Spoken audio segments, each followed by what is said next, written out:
Well, I've given an awful lot of thought to balancing the budget because when I was a state legislator, the Iowa Constitution required that you had to have a balanced budget. And I was chairman of the Appropriations Committee, and you learn a lot about balancing a budget when the Constitution requires it.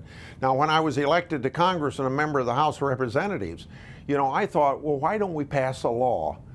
Since it's so difficult to get a constitutional amendment passed, pass a law. So the Byrd-Grassley law was passed in 1979 or 1980. And you know what I learned from that? Well, the Appropriations Committee the next year didn't like it, so they just delayed it a year, and then the next year they just delayed it a year.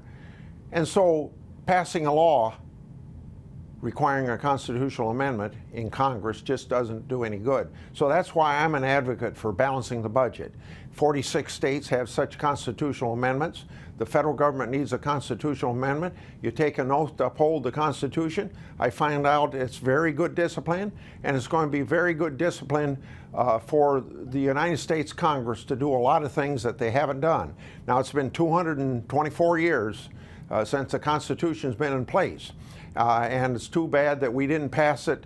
We were one vote short in 1997, I believe it was, when I voted for it before. We came just one vote short of those 2/3.